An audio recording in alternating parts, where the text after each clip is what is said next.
Hello students, स्वागत है आपका नॉलेज 24 चैनल में। मैं हूं विजय और आज हम इस वीडियो में देखेंगे ब्रिज कोर्स एंडलाइन टेस्ट 2025-26। आपके स्कूल में भी इसे कंडक्ट करा दिया गया होगा क्योंकि 31 अगस्त लास्ट डेट थी ब्रिज कोर्स को खत्म करने की। उसके बाद ब्रिज कोर्स का एंडलाइन टेस्ट कंडक्ट करवाना था, तो टेस्ट आप लोगों ने दे दिया होगा। आशा करते हैं बहुत अच्छा गया होगा। लेकिन जो भी क्वेश्चन के आपके डाउट थे, हम इस वीडियो में उन्हें क्लियर करेंगे, सभी प्रश्नों को। तो आइए चलते हैं हम अपने वीडियो की तरफ। उसके पहले मैं आपसे गुजारिश करूंगा कि इस चैनल को लाइक शेयर सब्सक्राइब जरूर करें और उन सभी दोस्तों को शेयर करें जो मैथ्स पढ़ रहे हैं या क्लास 9th अभी प्रिपरेशन कर रहे हैं। चलिए स्टार्ट करते हैं। आप स्क्रीन पर देख रहे हैं ब्रिज कोर्स एंडलाइन टेस्ट 25-26। पहला क्वेश्चन है 276 और 45 का हमें क्या करना है, मल्टीप्लिकेशन करना है। तो मल्टीप्लिकेशन आपने सीखा होगा। एक तो मेथड है कि आप 276 और 45 का डायरेक्ट विधि से हल करें कि सीधा 45 यहाँ पे 276 और 45 का आप डायरेक्ट मल्टीप्लाई कराएंगे। यदि तो 5 से जब मल्टीप्लाई कराएंगे तो 5 छक्का 30, 3 हंसलाई आ जाएगी, 5 7 35 और 3 38, 3 फिर से हंसलाई आ गई, 5 दूनी 10 और 3 13। ठीक है ना, ये आ गया आपका 5 का मल्टीप्लाई। फिर हम 4 से मल्टीप्लाई करेंगे तो 4 छिंग 24, 2 हाथ सलाई, 4 सत्ते 28 और 2 30, 3 हाथ सलाई, 4 दूनी 8 और 3 11। जब इनको हम जोड़ेंगे 0, 8 4 12 की 2, हाथ सलाई 1, 3 और 1 4, 1 और 1 2 और यहाँ 1, 12,420 इसका उत्तर आएगा। एक मेथड तो ये है। एक मेथड आप ऐसे भी कर सकते हैं कि आप चाहें तो 276 और 45 को आप लिख दें 50-5। क्या लिख दें? 50-5। तो यहाँ दोनों बार आपको काय से मल्टीप्लाई करना पड़ेगा? 5 से मल्टीप्लाई करना पड़ेगा। तो जब 276 का आप 50 से मल्टीप्लाई करेंगे, अभी आपने 5 से मल्टीप्लाई किया था तो क्या आया था? 1380। तो अब यहाँ 50 है तो एक शून्य लग गया, तो ये हो गया 13,800। माइनस जब 5 से मल्टीप्लाई करेंगे, अभी आपने किया था, तो 1380। ठीक है ना। तो अब जब आप इनको माइनस करेंगे, क्योंकि ये ऐसी संख्याएं हैं 50 हुआ 5 हुआ जिनसे मल्टीप्लाई करना बहुत ही क्या होता है, आसान होता है, बड़ी जल्दी इनसे मल्टीप्लाई हो जाता है। और 5 से मल्टीप्लाई करना तो और भी आसान है। कभी किसी संख्या को 5 से मल्टीप्लाई करना है, आप इससे अच्छा है आप उसको 10 से मल्टीप्लाई करके, यदि आपको सपोज करिए 276 का मल्टीप्लाई करना था 5 से, तो अब इस 5 की जगह आप क्या लिख सकते हैं? 10/2 लिख सकते हैं। 10/2 मतलब 5। तो 10 का मल्टीप्लाई तो हम जानते हैं, 10 का मल्टीप्लाई करना मतलब कुछ नहीं, सीधा पीछे क्या करना, शून्य लगाना और 2 से भाग देना। तो कितना आसान है, 2 एकम 2, 2 3 6, 2 3 6, 276 था, चूंकि 276 मैंने 67 लिख दिया। ठीक है, तो यहां यदि आप 276 लिखेंगे तो 2 एकम 2, 2 3 6, 2 8 16, ये आ गया 13,380। ठीक है, और फिर इसको आप घटाएंगे तो यही उत्तर आएगा। तो हमने 2-3 मेथड देखी कि अपन कैसे मल्टीप्लाई कर सकते हैं, बट डिपेंड करता है नंबर्स कौन से। अभी ये तो छोटे छोटे नंबर्स थे, तो आपकी डायरेक्ट डिवीजन मेथड आपकी सबसे अच्छी रहेगी। चलिए इनको भाग देना है। 664 में आपको किसको भाग देना है? 18 को। तो 18 का भाग पढ़िए भैया। तो आप 66 में जब 18 का भाग देंगे तो कितनी बार जाएगा? 18 तिया 54। अच्छा, एक चीज याद रखिए, यहां क्या लिखा है? भागफल, और यहां लिखा है शेषफल। कुछ बच्चे उल्टा लिख देते हैं, शेषफल में भागफल लिख देते हैं, भागफल में शेषफल लिख देते हैं। भागफल मतलब रिजल्ट, क्वोशेंट, और शेषफल मतलब रिमाइंडर, जो बाद में शेष बचता है, शेषफल जो शेष बच रहा है। तो आपने जब 18 का भाग दिया था, 18 तिया 54, कितने बचे? 66 में से 54 जाएंगे 12, 12 और 4 124 हो गए। फिर 18 का भाग दें कि 124 से कम आए, तो 18 पंचे 90, 18 छक्के 108, 18 छक्के 108, क्योंकि 18 सत्ते कितने हो जाते हैं? 126, तो 124 से बड़े हो जाएंगे। तो ये हो गया 18 छक्के 108, बचे कितने? 16। तो ऐसा उत्तर रहेगा, ये 36 यहाँ आएगा और शेषफल में क्या आएगा? 16 आएगा। नेक्स्ट क्वेश्चन है, एक समबाहु त्रिभुज के आकार के भूखंड, कोई इस टाइप से, देखिए समबाहु त्रिभुज मैंने बना के रखा है, इसमें ये भूखंड है, कोई प्लॉट है, इसकी भुजा की लंबाई कितनी दी है? 16। कितनी दी है? 16 मीटर। अब आपको मालूम है चूंकि ये समबाहु त्रिभुज है, तो ये इसकी तीनों भुजाएं कैसी होंगी? 16-16 मीटर की। कैसी होंगी? 16-16 मीटर की। आपसे पूछा है कि इस भूखंड का परिमाप, परिमाप कभी शब्द आया आपका जिसको हम पेरीमीटर बोलते हैं, इसका पेरीमीटर का मतलब होता है कि जितनी भी भुजाएं हों उन सभी भुजाओं का योग। कितनी भुजाएं हैं? 3 भुजाएं हैं, तो 16 16 16 कितना हो जाएगा? 48 मीटर। कितना हो जाएगा? 48 मीटर। चलिए नेक्स्ट क्वेश्चन है कि इस बॉक्स में हमें क्या लिखना है? सही उत्तर लिखना है। आपको पता है कि जब क्वेश्चन क्या है? 15/17 और इसको ऐड करना है 19/17। एक चीज हमेशा याद रखें, जब कभी भी हर समान हो, क्या हर समान हो? हर समान हो, ये कौन सी संख्या कहलाएंगी? परिमेय। जिनमें अंश बटे हर लिखा है वो क्या कहलाती है? परिमेय। हर समान हो तो अंशों को डायरेक्ट जोड़ देते हैं। 15 और 19 जुड़ेंगे कितना हो जाएगा? 34 हो जाएंगे। ठीक है ना? 17 से इसको कैंसिल कर दो, 17 एकम 17, 17 दूनी 34, तो उत्तर क्या आ जाएगा? 2। चलिए नेक्स्ट क्वेश्चन देखते हैं, 5वां। हमें ये less than, greater than, less than और इक्वल, बड़ा है, छोटा है और बराबर का निशान लगाना है। तो देखिए 13 और 5 का गुणा करें तो कितना आएगा? 65। तो 65 किसके? 65 तो 65 बराबर होंगे। ठीक है, 13 और 1 का गुणा करेंगे तो उत्तर क्या आएगा? 13 एकम 13, 13 बड़ा है तो अपन इस टाइप का सिंबल लगाएंगे बड़ी का। अच्छा, मैं जब छोटा था तो मुझे थोड़ा सा डाउट होता था कि ये सिंबल है कैसे। मैंने ऐसे याद किया था ट्रिक से कि जिसकी तरफ ये 2 मुंह है, ये 2 मुंह है जिसकी तरफ, वो संख्या बड़ी है, जिसकी तरफ 1 मुंह है वो संख्या छोटी है। ठीक है, तो आपको जैसे भी आपको ठीक लगे। चलिए यहां क्या आ रहा है? 6 गुणा 2 मतलब 12, यहाँ 3 गुणा 5 मतलब 15, तो 15 बड़ा है तो ऐसा लग जाएगा। ठीक है ना? यहाँ 10 गुणा 2 मतलब 20 और ये 21, तो कौन बड़ा है? 21 बड़ा है। चलिए क्वेश्चन नंबर 6 है कि दी गई आकृति के छायांकित भाग को भिन्न के रूप में लिखना है। तो हमेशा याद रखें, यदि कभी इस टाइप से क्वेश्चन आए तो हम ऊपर क्या लिखेंगे? छायांकित भाग। ऊपर क्या लिखेंगे? छायांकित भाग। और नीचे क्या लिखेंगे? कुल भाग। नीचे क्या लिखेंगे? कुल भाग। तो ऊपर छायांकित भाग कितने डिब्बे हैं? केवल 4। और नीचे कुल डिब्बे कितने हैं? आप गिनिए, 1 2 3 4 5 6 और 6 नीचे, तो 12। तो नीचे कुल आ जाएगा, काट दीजिए, 4 एकम 4, 4 तिया 12, तो उत्तर क्या आ गया? 1/3। 4/12 भी लिखेंगे तो भी सही है। ठीक है, चलिए अनामिका ने एक दुकान से 245 रुपए का सामान खरीदा और दुकानदार को उसने 500 रुपए का नोट दिया। तो दुकानदार कितना वापस करेगा भैया? वो 500 रुपए में से अपना 245 काट लेगा, माइनस कर लेगा, बाकी आपको दे देगा। 10 में से 5 गए, 5 बचे। अब जब यहाँ 10 आपने आगे वाले से उधार लिए थे तो यहाँ कितने बचे? 9। 9 में से 4 गए, 5 बचे। अब इसने भी पीछे उधार दिया था तो 5 की जगह ये कितना हो गया? 4। 4 में से 2 गए तो 2 बचे। बहुत से बच्चे मैंने देखा है गलती करते हैं, ये कैरी वो नहीं सही ले पाते हैं और यहाँ 5 में से सीधा 2 घटा देते हैं, उत्तर उनका 355 आ जाता है। कभी कभी आप गणित को प्लस माइनस की जगह व्यवहारिक जीवन से जोड़िए कि आप 500 रुपए का नोट लेके गए, आपने 245 रुपए का सामान खरीदा, तो आप यदि जब प्लस माइनस नहीं करेंगे तो आप, मुझे लगता है कि ज्यादा अच्छे तरीके से कर पाएंगे कि 255 रुपए मुझे वापस देगा। ठीक है ना? चलिए नेक्स्ट आते हैं। नेक्स्ट क्वेश्चन में बोल रहा है, थोड़ा सा बड़ा कर लेते हैं। हाँ, अमित ने मानव को 3080 रुपए उधार लिए। 3080 रुपए अमित ने मानव से उधार लिए। अब अमित ने मानव को 220 रुपए प्रति माह करके वापस लौटाए, तो वो हर महीने कैसे देगा?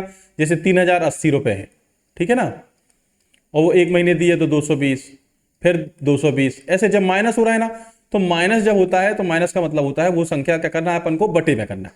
तो 3080 और बटे में क्या करेंगे अपन? 220, तो शून्य से शून्य काट देंगे। ठीक है ना? अब 22 का पहाड़ा पढ़ेंगे 30 में, तो 22 से कम 22 बचे कितने?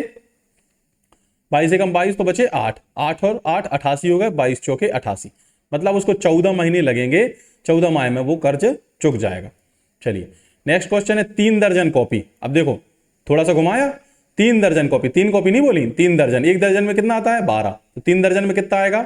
36। 3 दर्जन में कितना आएगा? 36। 36 कॉपियों का जो मूल है, 36 कॉपियों का जो मूल है वो कितना है? 1440 रुपए या 1440 रुपए। तो मैं कितनी कॉपी का मूल निकालना? 1 का। तो 36 1 कैसे बनेगा? जब आप 36 का इसमें भाग दे देंगे तो 1 बन जाएगा। 36 से 36 कटेंगे। जब ये देखो, जब कभी भी बराबर का निशान लगा है मतलब ये क्या है? एक समीकरण। वो क्या है? एक समीकरण। जब आपने यहाँ 36 का भाग दिया तो आपको यहाँ भी 36 का भाग देना पड़ेगा। ठीक है ना? तो 36 से 36 कटे तो क्या बन गया? 1 कॉपी। क्या बन गया? 1 कॉपी। और 1 कॉपी यहां जब 1440 बटे 36 करेंगे तो कितना आएगा? पहले आप चाहें तो इसको 9 से भी काट सकते हैं या 12 से काट सकते हैं, 12 से भी कटेगा। 12 12 144 होता है, 120 और 12 तिया 36, ठीक है ना। 12 तिया 36 और 12 12 144 120। 3 से इसको काटा, 3 चौके 12 और ये 0 40। तो एक कापी कितने के रुपए की आ गई? 40 रुपए की आपकी आ गई। यहाँ आप इकाई भी लिखेंगे 40 रुपए, इकाई नहीं भूलना है अपन को, ठीक है। खाली बॉक्स में संख्या लिखना है 9 धन 13 ऋण 16 धन, ये करेंगे। देखिए इसका सबसे अच्छा तरीका होता है समान चिन्ह की संख्याएं जुड़ जाती हैं। तो समान चिन्ह कौन कौन से? धन धन वाले जोड़ लो। 9 और 13 कितने हो जाएंगे? 9 और 13 22 हो जाएंगे। 22 में फिर धन का 8 जोड़ेंगे तो कितना हो जाएगा? 30 हो गया, ठीक है ना। फिर ऋण के 16 ऋण के 13 कितने हो जाएंगे? ऋण के 29। तो 30 में से 29 जाएंगे तो धन के 1। समझ में आ गई बात? चलिए, एक समकोण की माप कितनी होती है? एक समकोण की माप होती है 90 डिग्री। कितनी होती है? 90 डिग्री। आप यदि कोणों की बात करें तो मैं एक कोणों के उस पर बता देता हूं कि देखिए सबसे पहले कौन सा एंगल आता है? 0 डिग्री का। स्टार्टिंग यदि हम करें तो सबसे पहले कौन सा एंगल बनेगा? 0 डिग्री। ये रेखा है, ठीक है, तो ये कितना डिग्री का एंगल है? 0 डिग्री का। दूसरा कौन सा आ जाता है आपका? न्यून कोण। कौन सा आता है? न्यून कोण। न्यून कोण कौन सा रहेगा? 0 डिग्री से, ये है आपका 0 डिग्री। 0 डिग्री से बड़ा, 0 से और 90 डिग्री से छोटा, ठीक है। 0 से बड़ा और 90 से छोटा। इसको ऐसे भी लिख सकते हैं 0 से बड़ा, ये हमने यहां पे क्या बनाया? थीटा बना दीजिए आप। यहां पे एक काम करिए, कोण को कैसे दर्शाते हैं अपन? थीटा से। तो हमने बताया ये थीटा और ये 90 से क्या हो जाएगा? छोटा हो जाएगा। 0 से बड़ा और 0 डिग्री के बराबर जो थीटा है, जो थीटा 0 डिग्री के बराबर है वो क्या है? शून्य। शून्य कोण। न्यून कोण कौन सा हो जाएगा? 0 से बड़ा है, 90 से छोटा है। एक्यूट एंगल भी उसको बोलते हैं इंग्लिश में। एक्यूट मतलब होता है नुकीला, क्योंकि आप जब भी ये एंगल बनाएंगे न्यून कोण, ये कुछ इस टाइप से बनेंगे, ठीक है ना।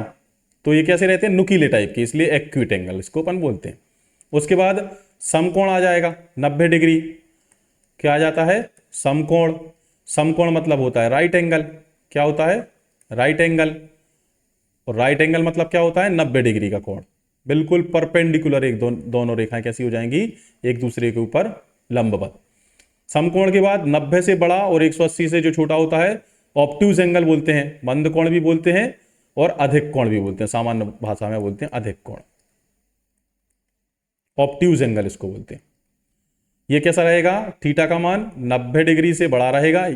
यहां थीटा का मान क्या लिखा? 90 डिग्री। थीटा का मान 90 से बड़ा रहेगा और 180 से छोटा रहेगा। फिर 180 वाले कोण को क्या बोलते हैं? रिजु कोण या सीधी रेखा का कोण या स्ट्रेट एंगल बोलते हैं इसको। स्ट्रेट एंगल भी बोलते हैं। यहां थीटा का मान क्या हो जाता है? 180। इस टाइप से, ये सीधा, ये इस पॉइंट पे यदि देखें तो थीटा का मान क्या आ रहा है? 180। रिजु कोण से बड़ा जो कोण होगा उसको प्रतिवर्ती कोण बोलते हैं। क्या बोलते हैं? प्रतिवर्ती कोण। इंग्लिश में बोलते हैं रिफ्लेक्टिव एंगल। इसका मान कितना रहेगा? 180 से बड़ा रहेगा और 360 से छोटा रहेगा। 360 के कोण को क्या बोलते हैं? पूर्ण कोण बोलेंगे, कंप्लीट एंगल, पूर्ण कोण। ये क्या हो जाएगा? एक वृत्त का कोण हो जाएगा। पूरा वृत्त कितना बनाता है? 360 डिग्री। तो आपने देख लिए, एक आपने शून्य कोण पढ़ा, शून्य न्यून कोण पढ़ा, 0 से 90 समकोण पढ़ा, 90 का मान अधिक कोण पढ़ा, ऑब्ट्यूज एंगल 90 से 180 के बीच का रिजु कोण पढ़ा जिसका मान 180 होता है। रिजु कोण को स्ट्रेट एंगल बोलते हैं, प्रतिवर्ती कोण जिसको रिफ्लेक्टिव एंगल बोलते हैं, और एक पूर्ण कोण कंप्लीट एंगल बोलते हैं। थीटा का मान कितना हो जाएगा? 360। आप समझ गए होंगे कोण। चलिए नेक्स्ट क्वेश्चन नंबर 12 है। एक विद्यालय में गणतंत्र दिवस के अवसर पर 645 विद्यार्थी क्या थे? उपस्थित थे। एक दिन शिक्षकों द्वारा प्रत्येक विद्यार्थी को कितने कितने लड्डू दिए? 4-4 लड्डू। अब बच्चे क्या सोचते हैं? 4-4 लड्डू मतलब 8। अरे भाई अपन सामान्य भाषा में नहीं बोलते, जैसे मैंने बोला सभी को 2-2 लड्डू दे दो, मतलब कितने लड्डू देना है? 2। तो यहाँ 4-4 लड्डू मतलब सबको 4-4 लड्डू देना है। तो कुल कितने लड्डू वितरित हुए होंगे? टोटल बच्चे कितने हैं? 645। और एक एक को कितने दिए? 4-4। ठीक है ना, एक एक को कितने दिए? 4। तो ये 645 का 4 में गुणा कर दो। कितना आ जाएगा? 4 का 5 में किया 4 पंचे 20, 2 हाथ सिलाई, 4 चौके 16, 2 18 की 8 हाथ सिलाई 1, 4 छिंग 24 और 1 25, 2580 लड्डू। इकाई क्या है? लड्डू बटे। चलिए, ये दिया हुआ है आकृति में 3/4 भाग को छायांकित करना है। किसको भाग को? 3/4। अब मैंने क्या बोला था? छायांकित भाग होता है ऊपर और कुल भाग होते हैं नीचे। लेकिन इस चित्र में आप देख रहे होंगे व्रत में कि कितने भाग हैं? 8। लेकिन हमारे हर में कितने भाग हैं? 4। तो हम इसको क्या करेंगे? 8 बनाएंगे। 8 बना सकते हैं ना? नीचे 2 का गुणा कर दो और ऊपर 2 का गुणा कर दो। ठीक है ना? तो नीचे क्या बन गया? 8 और ऊपर क्या बन गया? 6। तो अब 8 में से हमें 6 को भरना है, तो 6 भर दो। एक तो ये भरा जाएगा, एक ये भरा जाएगा, एक ये भरा जाएगा, केवल 2 को छोड़ दो। समझ रहे हैं ना आप? ये हो जाएगा छायांकित भाग। अब क्वेश्चन लिखा है कि खाली बॉक्स में सही उत्तर लिखें। ये मल्टीप्लाई करना है, किस किस का मल्टीप्लाई करना है? 0.85 का मल्टीप्लाई करना है 0.24 में। 2 नंबर का क्वेश्चन है। तो मैंने आपको बताया है कि जब भी हम पॉइंट वाली संख्याओं का मल्टीप्लाई करेंगे, हम उनके पॉइंट को भूल जाएंगे। क्या करेंगे? भूल जाएंगे। हम तो सीधा सीधा मल्टीप्लाई कर देते हैं। किसका? 85 का 24 में। सीधा मल्टीप्लाई करें 85 का 24 में। मल्टीप्लाई करें 4 का 5 में करें पहले, तो 4 पंचे 20, हाथ सिलाई 2, 4 अट्ठे 32, 32 और 2 34। ठीक है। फिर 85 का 2 में, 2 का 85 में मल्टीप्लाई करना मतलब संख्या को सीधा डबल कर दो। 2 से मल्टीप्लाई करना मतलब क्या? डबल करना। 85 का 2 बार गुणा करेंगे तो 170 आएगा। आएगा ना भैया? तो ये हो गया 0, ये हो गया 4, ये हो गया 7 3 10 का 0, सिलाई 1 1 और 1 2, ये हो गया 2040। अब देखो, पॉइंट के बाद, दशमलव के बाद कितनी संख्याएं थी? 1 और 1 2 3 और 4। कितनी संख्याएं थी? 4। तो पीछे से 4 अंक गिन के दशमलव लगा दो। 1 2 3 4, तो यहां दशमलव लगेगा। दशमलव लगा तो यहां पे 0 लगेगा। तो उत्तर क्या आ गया? 0.2040। चलिए, अब खाली बॉक्स में हमें सही उत्तर भरना है 13/65। 13 से भिन्न के रूप में या दशमलव के रूप में? तो 13/65 सीधा 13 से काटो, 13 एकम 13, 13 पन्ना 65। तो भिन्न के रूप में उत्तर होगा 1/5, और 1/5 को ही क्या बोलते हैं? 0.2। भाई 1 में 5 का भाग नहीं जाएगा, दशमलव लगा दोगे, 1 को मान लोगे 10, 10/5 मतलब 2 आ जाएगा। चलिए नेक्स्ट नेक्स्ट क्वेश्चन। अंकों 2074 से बनने वाली 4 अंकों की सबसे छोटी संख्या। देखो, सबसे छोटी संख्या मतलब कि जो आगे से सबसे, मतलब जो आगे से, इस साइड से, लेफ्ट साइड से जो अंक रहेंगे वो कैसे होते जाएंगे? सबसे छोटा स्टार्ट होगा। तो सबसे छोटा इसमें देखो कौन है? 7 है। यहाँ कौन है? 2 है। यहाँ 7 है। तो ये दोनों तो कट गए, ये नहीं हो सकते। उसके बाद आ जाए, यहाँ 2 है, यहाँ 2 है, बिल्कुल सही। उसके बाद 0 है, यहाँ 0 है, ये भी सही है। चलिए, छोटा चाहिए हमें। फिर यहाँ 7 है और यहाँ 4 है। तो 7 बड़ा है, 4 छोटा है, इसलिए ये सबसे छोटी संख्या हो जाएगी 2047। चलिए, 11 और 33 के बीच कितनी पूर्ण संख्या है? ये ज्यादातर बच्चे गलत कर देते हैं, सीधा 33 में से 11 घटा देते हैं। आप एक छोटा सा एग्जाम्पल लें। जैसे मैंने कहा कि 2 और 7 के बीच कितनी संख्याएं हैं, तो आप चलो बना के देखें। 3 4 5 6, कितनी संख्याएं आई? 4। लेकिन आप जो मेथड कर रहे थे डायरेक्ट घटाना से, 7 में से 2 घटा दे तो कितनी आती? 5 आती ना। 5 हो क्या रहा है? आपने जब 7 में से 2 को घटाया तो उसमें 7 शामिल रहता है। होता क्या है, जब आपने ऐसे लिखे हुए नंबर 1 2 3 4 5 6 7, ठीक है ना? अब आपने 7 में से 2 घटा दिए, मतलब इन 2 को काट दो। तो 7 तो शामिल है, लेकिन हमें बीच की संख्या चाहिए, तो उसमें से 7 को भी हटाना पड़ेगा। तो जब हम ऐसा करेंगे तो हम क्या करेंगे कि बड़ी संख्या में से छोटी संख्या घटाएंगे, लेकिन एक संख्या को बाद में फिर से माइनस कर देंगे, क्योंकि ये बड़ी संख्या भी उसमें क्या हो जाती है? घटाने में शामिल हो जाती है। तो 33 में से हम क्या घटा रहे हैं? 11। तो उत्तर क्या आया? 22 आया। इसमें से फिर हम एक संख्या और घटा देंगे, तो 22 में से 1 गया 21, तो इसका उत्तर क्या आ जाएगा? 21। ये एक कौन सी संख्या थी? ये स्वयं बड़ी वाली संख्या, ठीक है ना?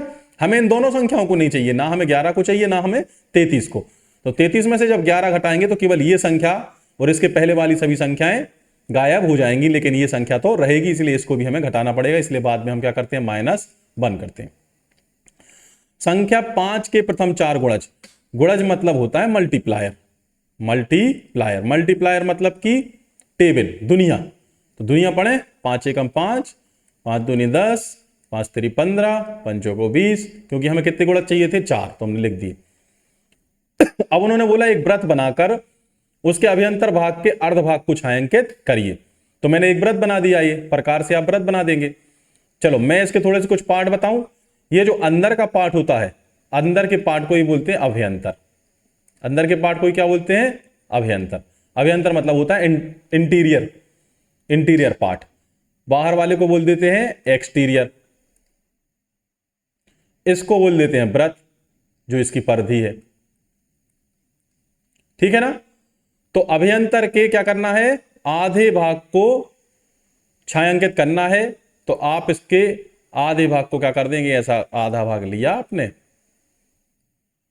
और उसमें आप कलर फिल कर देंगे इस टाइप से, तो अभ्यंतर का आधा भाग कैसा हो गया? उसका छायांकित हो गया। चलिए, अब एक घड़ी की मिनट वाली सुई कहां रुकेगी? क्या बोला है?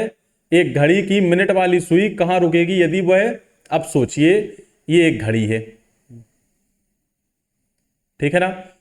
यहां ये उसका केंद्र बिंदु है, यहां पे 12 है, यहां पे 1 है, यहां 2, यहां पे 3 है, यहां पे 4 है, 5, 6, ये 7, 8, ये 9, 7, 8, 9, यहां 10, यहां 11, ऐसी रहेगी ना घड़ी।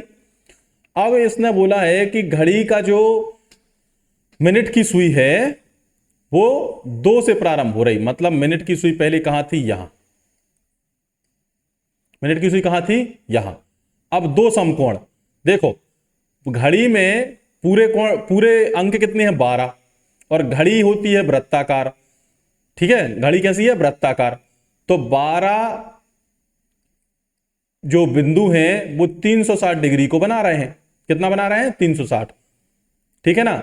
माने जो 1 घंटा है तो वो कितने को बनाएगा? यदि 12 घंटे मिलके कितना बना रहे हैं? 360। तो मुझे 12 को 1 बनाना है, तो यहां क्या करेंगे? 12 का भाग देंगे, यहां भी 12 का भाग देंगे, तो ये बन गया 1 घंटा। 1 घंटा मतलब ये आ गया 12 दूनी 24, 12 तिया 36, 30 डिग्री। मतलब ये जो 1 घंटा है, ये वाला पार्ट है, ठीक है। कलर चेंज करके देख लेते हैं।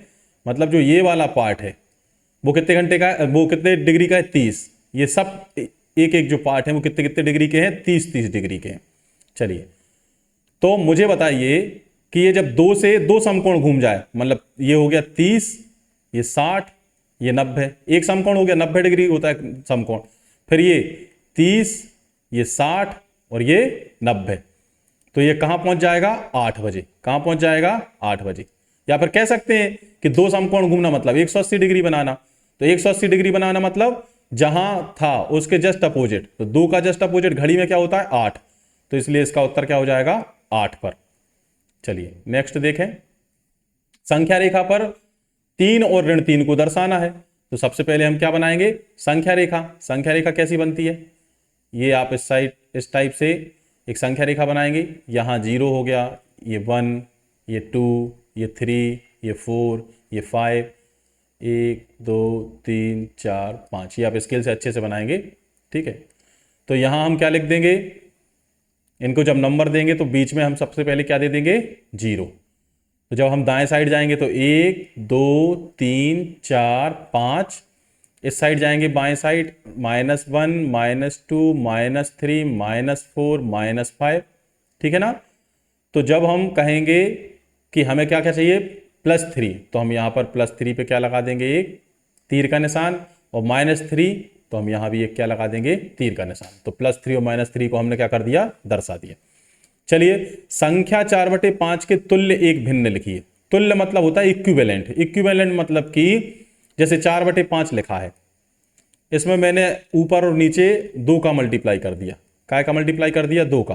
तो ऊपर क्या हो गया? 4 दूनी 8 और 5 दूनी 10। तो अब ये लिखा गया 8/10। लेकिन क्या ये, लेकिन हम यदि इसको काट देंगे, यदि हम इसको काट देंगे, किससे काट देंगे? 2 से, तो ये फिर से 4/5 बन जाएगा। मतलब देखने में ये क्या है? अलग है। देखने में क्या है? ये अलग है, लेकिन है संख्या 4/5 ही। इसलिए इसको क्या बोलते हैं? तुल्य, इक्विवेलेंट, एक जैसी है। वो एक जैसी, लेकिन क्या है, देखने में कैसी हैं, वो अलग हैं। तो हमें कभी भी तुल्य भिन्न निकालनी है तो हम अंश और हर में किसी भी संख्या का क्या कर देंगे, मल्टीप्लाई कर देंगे एक जैसी संख्या का, तो वो क्या बन के आ जाएगी, तुल्य भिन्न बन के आ जाएगी। अब निम्न संख्याओं में बड़ी से छोटी क्रम में लिखना है। अच्छा, एक चीज और हमेशा याद रखें कि जैसे जैसे आप, ये कहलाता है, ये बाएं साइड है, ठीक है, बायां, और ये क्या है, दायां। तो आप जैसे जैसे बाएं से दाएं तरफ जाते हैं तो संख्या क्या होती जाती है, बढ़ती जाती है। संख्या क्या हो रही है, बढ़ती। इसका मतलब ये है कि यदि -2 और 0 की बात करी जाए तो उसमें 0 बड़ा है, किससे, -2 से। यदि -5 और -2 की बात करी जाए तो उसमें -2 बड़ा है, किससे, -5 से। चलिए, तो यहां इन्होंने बोला है कि बढ़ते क्रम में बड़ी से छोटी, तो इसमें सबसे बड़ी कौन सी हो जाएगी, सबसे बड़ी है 9। फिर उसके बाद बड़ी कौन है, 6। उसके बाद बड़ी कौन है, 3। उसके बाद बड़ी कौन है, 0। उसके बाद बड़ी कौन है, -5। उसके बाद -7। तो जितनी ऋणात्मक बड़ी संख्या होगी वो उतनी ही क्या होगी, छोटी होगी। ठीक है ना, ये क्रम रहेगा। चलिए नेक्स्ट 24th क्वेश्चन है, संख्या 3/5 और 5/6 का क्या करना है, गुणनफल करना है। तो ये दोनों संख्याएं कैसी हैं, परिमेय, 3/5 और 5/6।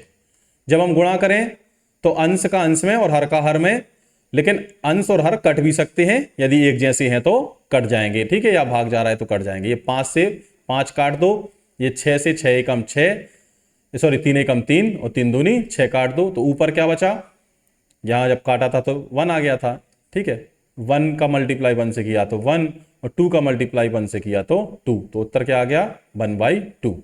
अब हमें 450 को 4:5 में क्या करना है, बांटना है। मतलब एक को 4 हिस्सा देना है और एक को 5। कभी हमें किसी संख्या को बांटना है, इसका मतलब है कि एक को 4 हिस्से दे दो और एक को 5 हिस्से दे दो, तो कुल हिस्से कितने हो गए, 9। तो हम पहले एक हिस्सा निकाल लें। यदि 450 के हमें कुल हिस्से कितने करने हैं, 9, तो हम काय से भाग कर दें, 9 से भाग कर दें, तो ये क्या निकल के आ जाएगा, एक हिस्सा। तो एक हिस्सा में हम 4 का गुणा करेंगे तो उसको 4 हिस्से मिल जाएंगे, और दूसरे व्यक्ति को कैसा होगा, 450 का एक हिस्सा निकाला, मतलब कुल हिस्सों से भाग दिया, कुल हिस्से कितने थे, 9, और बटे उसका खुद का हिस्सा कितना मिल रहा था, 5। ठीक है ना। तो जब हम 9 से इसको काटेंगे तो 9 पन्ना 45, 50, 50 का जब हम 4 में गुणा करेंगे तो ये हो जाएगा 200। जब एक को 200 जा रहा है तो इसको तो हमें करने की जरूरत ही नहीं है, इसको कितना जाएगा, 250। करके भी देख लो, 9 पन्ना 45, 50, और 50 का 5 में गुणा किया तो 25, 250। चलिए, ये संख्या दी गई है 57.4 को 7 से भाग देना है, तो बिल्कुल दे देंगे, काहे नहीं, इसमें दिक्कत क्या है अपन को, 57.4 है, ठीक है। किससे भाग देना है, 7 से, तो 7 8 56, 7 8 56, कितना आया, 1.4, 1.4 है। तो यहां भी अब क्या लग जाएगा, दशमलव लग जाएगा, 7 दूनी 14, ठीक है ना। ये कितना आ गया, 8.2 आ गया। चलिए नेक्स्ट उसमें चलें। एक विद्यार्थी को एक परीक्षा में 450 में से 390 अंक प्राप्त हुए, तो उसको कितने प्रतिशत अंक आए। जब हम प्रतिशत की बात करते हैं, प्रतिशत मतलब होता है 100 से भाग देना। क्या होता है प्रतिशत मतलब, प्रति मतलब होता है बटे, और शत मतलब होता है 100। शत मतलब होता है 100, यानी 100 का भाग देना ही क्या कहलाता है, प्रतिशत कहलाता है। तो हम इसको जब निकालेंगे तो नीचे क्या आता है हमेशा, कुल, कुल कितने नंबर हैं, 450, और ऊपर क्या आता है, ऑप्टेन मार्क्स जितने आपको मिले हैं 390, ठीक है ना। और यहां क्या कर देंगे अपन, 100 का गुणा या प्रतिशत लगा देंगे, ठीक है ना, क्योंकि यहां 100 का प्रतिशत मतलब कि क्या बन गया, 1। अब चलिए काटें अपन,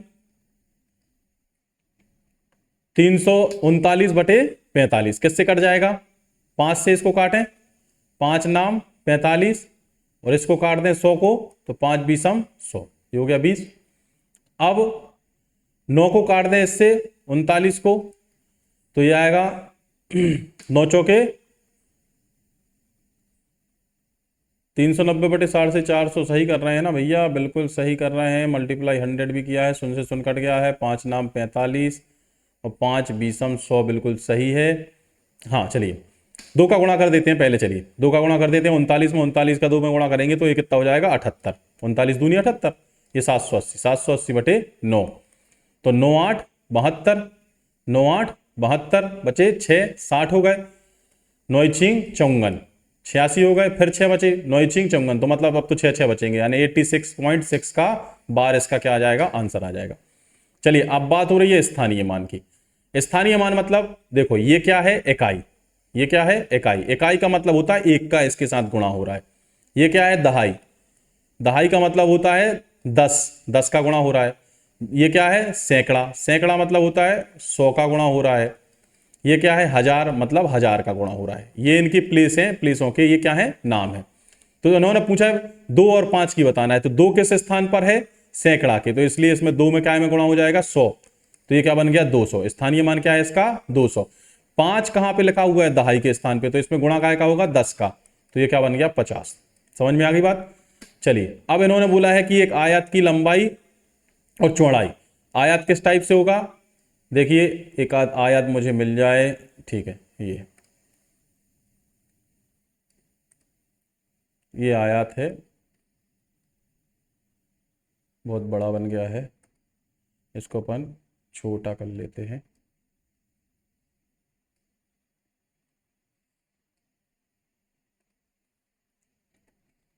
ठीक है, ये एक आयत है। अब एक मिनट प्रीवियस चले, हाँ ये एक आयत है। अब उन्होंने बोला है कि आयत की लंबाई और चौड़ाई कितनी कितनी दी है अपन को, आयत की लंबाई चौड़ाई दी है अपन को 32 और 18। मैंने मान लिया ये लंबाई है 32 और ये इसकी चौड़ाई है 18। तो हमें मालूम है कि आयत के आमने सामने की भुजाएं कैसी होती है, एक जैसी, तो ये 32 है तो ये भी 32 और ये 18 है तो ये भी 18। अब इसका परिमाप बताना है, हमने पहले ही क्वेश्चन किया था फर्स्ट या सेकंड क्वेश्चन, परिमाप मतलब क्या होता है चारों भुजाओं का योग।